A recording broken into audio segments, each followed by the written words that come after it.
Salut à toutes et à tous, c'est Chris Le Mans.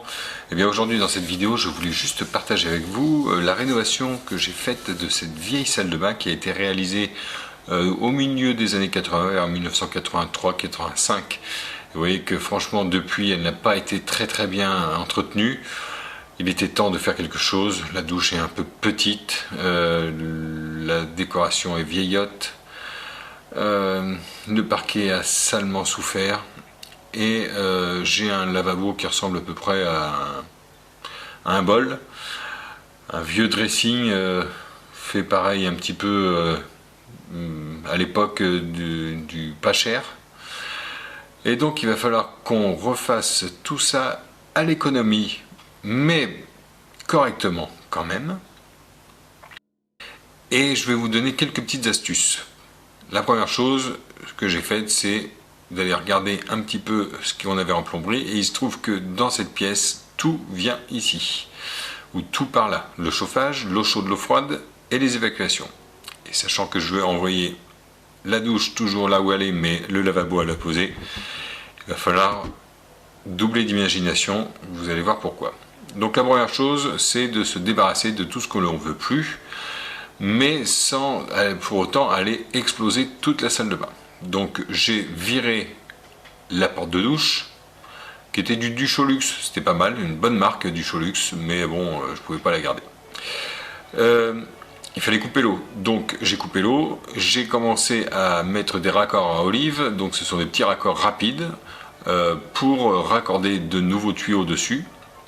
Alors les plombiers professionnels vous diront que c'est pas du boulot, sauf que bon, à l'époque c'était peut-être pas terrible, mais c'est déjà ce qui avait été fait et ça a tenu 40 ans. Donc pas terrible, moi j'en utilise assez régulièrement, j'ai jamais eu de fuite et je suis pas emmerdé avec ça. Donc je me débarrasse de la plomberie inutile. Je vais conserver quand même quelques raccords qui vont me permettre de reprendre les alimentations pour la douche, la future douche.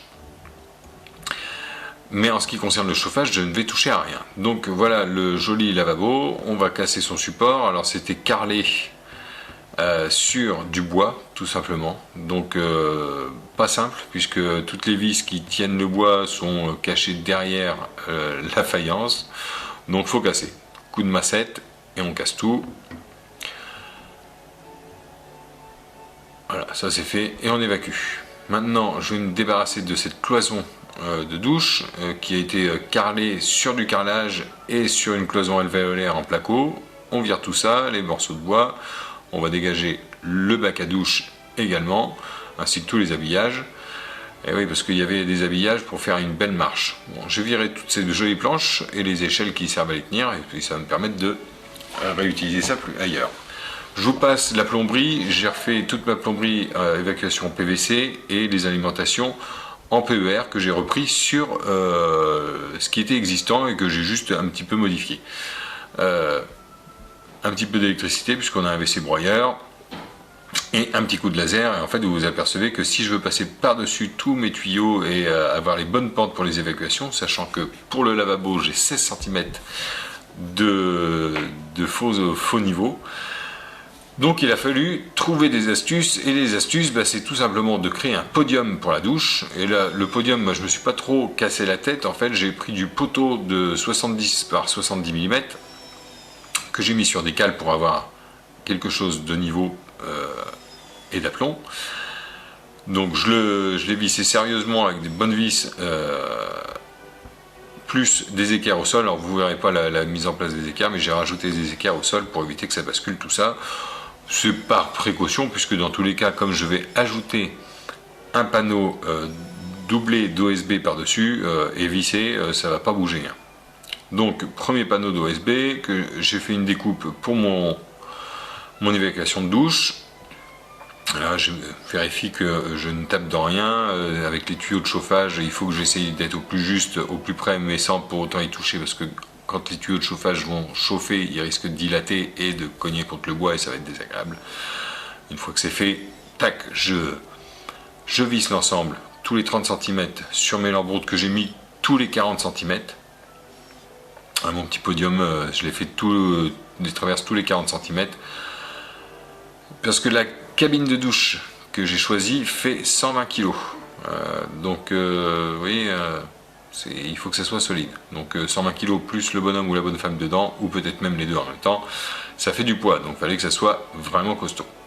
Donc j'ai doublé et croisé mes panneaux d'OSB, vraiment pour avoir un plancher de 30 mm d'épaisseur. Hein, c'est deux panneaux de 15. C'est bien épais, bien solide.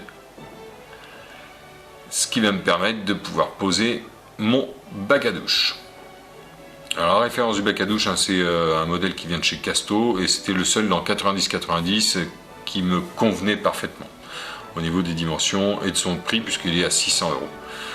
Bon, la présentation du siphon, alors le siphon c'est toujours la même chose, moi je le présente là pour l'instant donc je le fixe pas définitivement, mais ce que je fais c'est que je mets un coup de colle PU en dessous, un coup de colle PU au-dessus pour éviter toute fuite parce que vous pouvez être tranquille que ces siphons là c'est de la merde, ça fuit toujours. Il faut assembler les panneaux, alors c'est assez simple, il faut être précautionneux, il faut être sûr qu'on est bien rendu au fond des gorges, etc. Mais ces deux panneaux ils se clipsent en fait entre eux avec un petit levier à l'arrière, il y en a 4 par montant. Là, la jonction du panneau fixe et de la porte coulissante, c'était un petit peu délicat, ça a pris un peu de temps, mais il fallait vraiment être sûr de ne pas faire d'erreur et que ça prenne bien. Et ensuite, de monter l'ensemble, la caméra est tombée, sur la douche. Là, je vous ai passé très rapidement, j'ai ma plomberie qui est faite, mon coffrage qui est fait pour cacher toute ma plomberie. Pour installer mon revêtement de sol, j'ai choisi un lambris PVC. Le lambris PVC, vous n'allez jamais le poser directement sur un mur qui donne sur l'extérieur. C'est pour ça que j'ai mis des petites lampes rondes ou des petites rehausses avec des chutes de placo que j'ai vissées et collées au mur, de façon à ce qu'il y ait une lame d'air derrière, que la vapeur d'eau ne stagne pas et ne pourrisse pas mon mur. Et une fois que tout ça c'est fait, le lambris est posé, j'ai mis quelques baguettes de finition et il va falloir que je m'attaque au sol. C'est un pont de bateau, on appelle ça un parquet pont de bateau parce qu'il y a des joints en polyuréthane noir qui sont là et vous voyez que vraiment il est dans un état pas possible, il n'a jamais été entretenu, il n'y a plus de vernis, il n'y a plus rien. Donc lui, on va lui retaper sa goule tout simplement en le ponçant grain 120, soit à la main, soit à la machine. Je vais virer tout le vernis et ça me permet en fait de travailler à ras du joint en PU. Donc j'ai pas arraché, j'ai pas eu de problème particulier avec ce joint en polyuréthane noir, j'ai pas eu de difficulté. Une fois que vous avez poncé, vous aspirez, vous passez un coup de chiffon humide pour bien nettoyer, bien reprendre la saleté, et encore une fois un coup d'aspirateur et en chaussette. On va travailler en chaussette pour éviter de laisser de la sueur sur le bois qui est mis à nu. Et là je vais utiliser une huile, alors c'est un peu comme un vitrificateur en fait, mais c'est une huile. De l'huile. J'appelle ça une huile pour salle de bain. Première couche fine, une deuxième couche, un égrenage très léger, 120, puis une troisième couche, et ça sèche en 1 heure. Donc c'est bien parce qu'entre chaque couche, ça va assez vite, quoi. Vous pouvez faire ça dans la journée et réutiliser la salle de bain le lendemain. Vous voyez là, le petit bandeau noir où j'ai caché mon dessous de podium. Et voilà le résultat final. Pour un total de lambris, PVC, électricité, évacuation, le chiotte, le broyeur, le meuble, de 1200 €. 1300 €. Ouais, 1300 €, parce que j'ai eu 2-3 petites bricoles en plus. Voilà. 1300 € pour refaire une salle de bain et faire une salle de bain vraiment agréable. Avec un miroir, avec des spots, avec un grand lavabo, avec un petit meuble de rangement que j'ai fabriqué moi-même. Et ce lambris PVC qui est facile d'entretien, qui est propre. Voilà. N'hésitez pas à me contacter si vous avez des questions, des interrogations, savoir s'il y a des choses à faire en particulier ou pas. Je me ferai un plaisir de vous répondre. D'ici là, abonnez-vous, mettez un pouce en l'air et à très bientôt. Ciao, bye bye.